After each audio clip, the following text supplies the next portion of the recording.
How to read anyone instantly. Nietzsche's 18 psychological truths.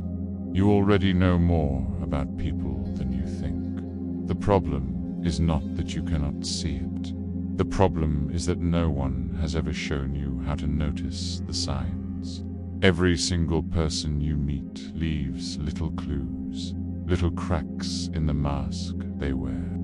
If you learn to watch, if you learn to listen differently, you will start to read them in ways that feel almost magical. It is like a secret skill that once discovered, you cannot switch off. Once your eyes are open, they stay open forever.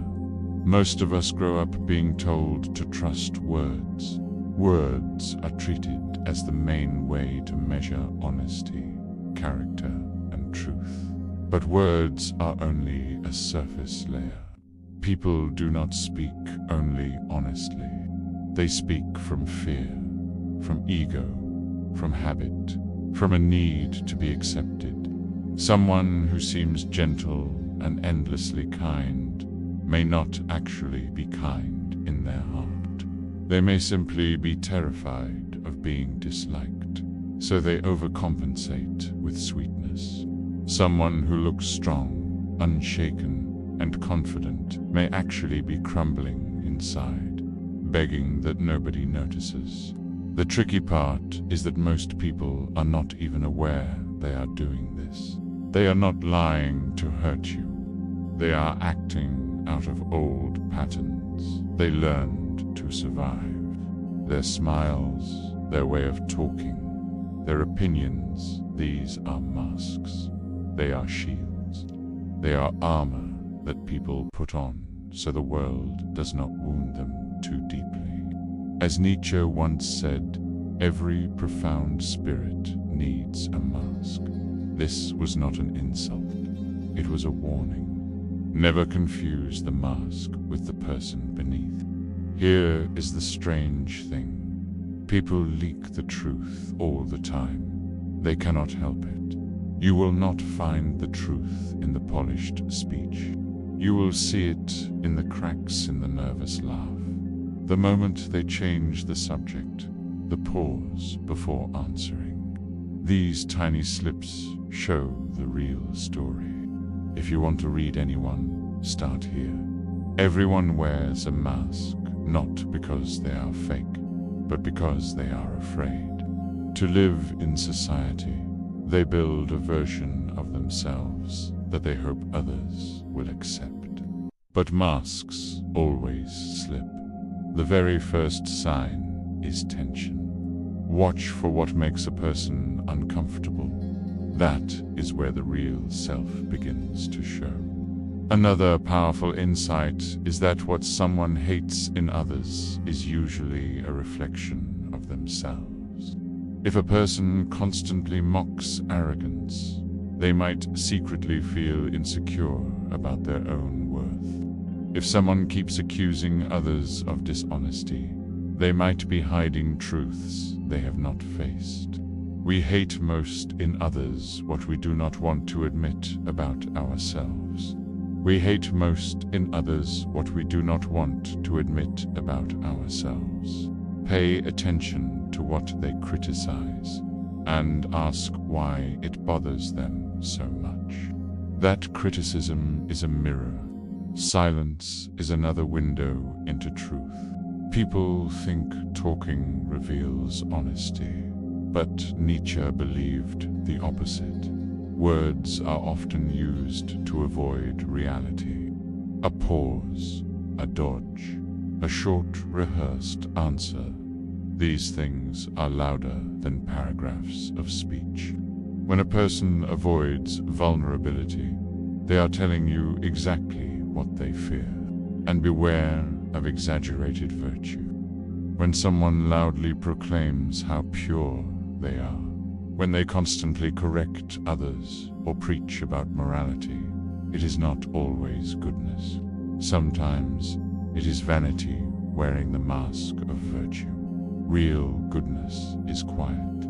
It does not need applause. The louder someone tries to show their moral superiority, the more likely they are hiding insecurity underneath. One of the most important truths: people do not lie to you first. They lie to themselves.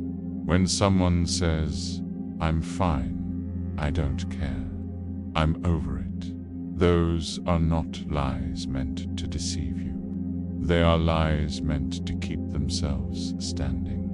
They have repeated those words so often that they start to believe them. Self-deception is not evil, it is a form of protection. If someone's story does not add up, it is not always because they want to trick you. It is because they have been tricking themselves for years, and the cracks are showing.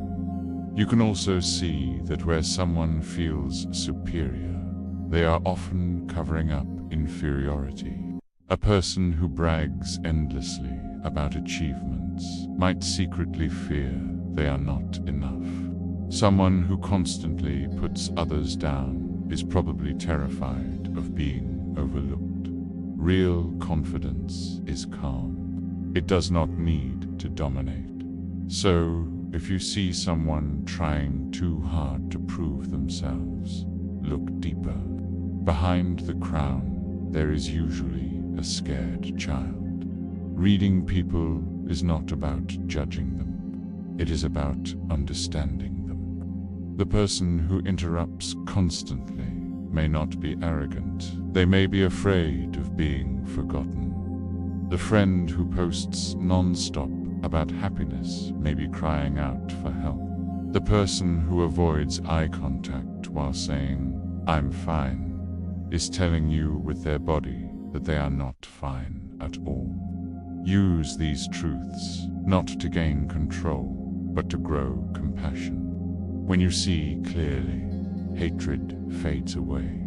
And that was Nietzsche's real secret.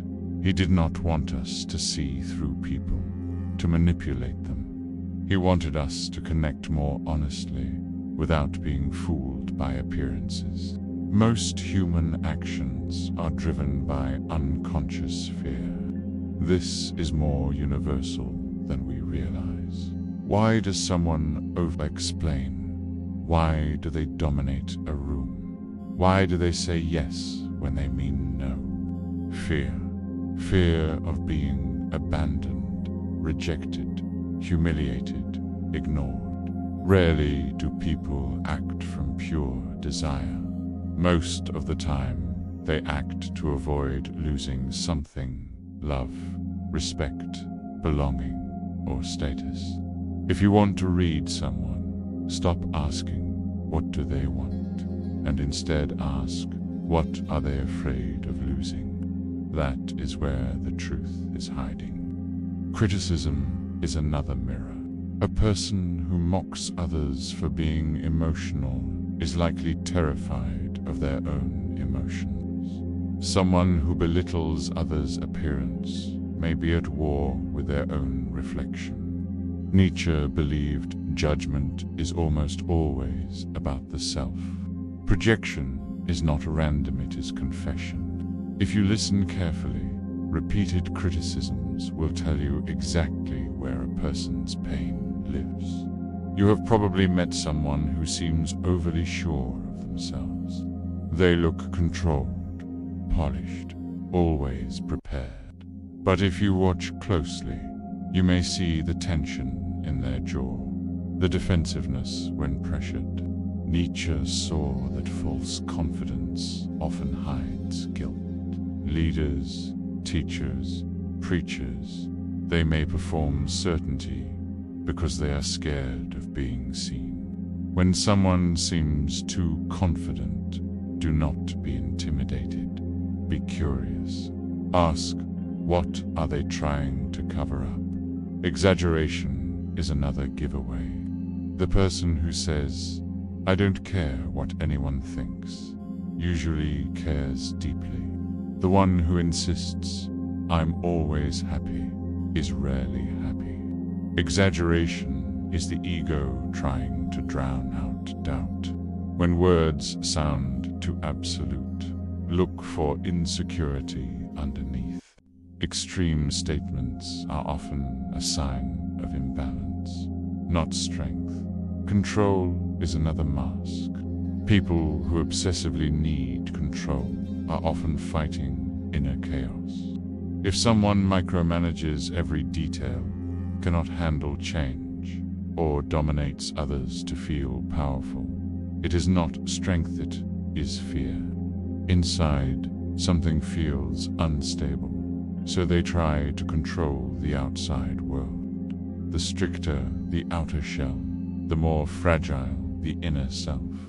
Social media gives us a modern example. The endless posing, the perfect images, the constant updates. It looks like confidence, but Nietzsche would say it is emptiness disguised as noise. The louder the performance, the emptier the core. When someone constantly performs, it is because they do not trust they will be loved as they are. True wholeness does not need an audience. Once you begin to see these patterns, the world changes. Walk into any room and you will start hearing the unspoken. Someone interrupts again, and again you see their fear of being forgotten. Someone brags endlessly, you sense the invisible wound. You are not reading minds. You are reading masks. Penned once you learn, you cannot unlearn. But with this skill comes responsibility. People are not puzzles to be solved for power. They are humans quietly suffering behind polished smiles. When you learn to see the child behind the critic, the fear behind the bully, the guilt behind the arrogant, you do not become weaker. You become stronger, more unshakable. Another truth: no one speaks only from logic. They speak from pain. People justify their views with logic, but the roots are emotional. When someone says love is just a fantasy, they are not stating fact. They are protecting themselves from a wound. People's opinions are shields, not pure reasoning. So when you want to understand someone, do not just ask what they believe. Ask what hurt them. Ask what they never want to feel again. Suddenly, their defenses make sense. Watch how people treat weakness. This is where true character shows. Anyone can be kind to the powerful, but how do they treat someone who cannot fight back? Real strength is shown not in domination, but in restraint. The person who mocks vulnerability is afraid of their own. The one who punishes mistakes was likely never allowed to make any. The one who always has to win is still at war with themselves. But the person who can see weakness without cruelty, who can forgive when punishment is possible, that person has won their inner battle. There is also the hunger to be remembered. Some people chase attention endlessly. Every story, every outfit, every post screams, "Notice me." At first, it looks like confidence, but often it is the opposite. It is the fear of being invisible. A child ignored becomes an adult who performs for love. When you see someone who seems too much, do not rush to judge. Ask, what will they feel if they are not enough? Sometimes the noise is not vanity, is a cry for connection. One of Nietzsche's boldest truths: the person someone attacks is often the person they envy. Criticism is easier than admiration. People tear down those who remind them of what they have lost or abandoned. The coworker mocking someone successful is confessing their own buried dreams. Envy is unspoken desire. If you recognize this in others, their hatred loses its sting. If you recognize it in yourself, you free yourself from bitterness. People also act out their childhood, not just their beliefs. We repeat roles. A child who was never heard becomes an adult who never listens.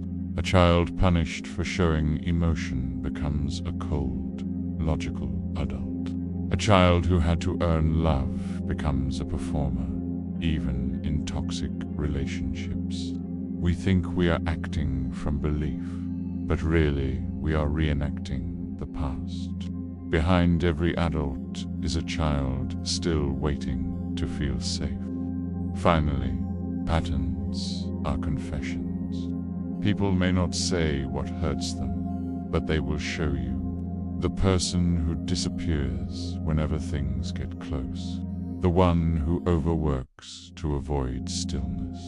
The one who flirts with everyone, but connects with no one. These are not random actions. They are confessions written in behavior. They say, "This is how I protect myself. This is where I was hurt. This is what I am afraid to repeat." If you learn to read these patterns, you see the truth before it is spoken. And when you do, you stop taking things personally. You stop judging. You start understanding. And here is the greatest part.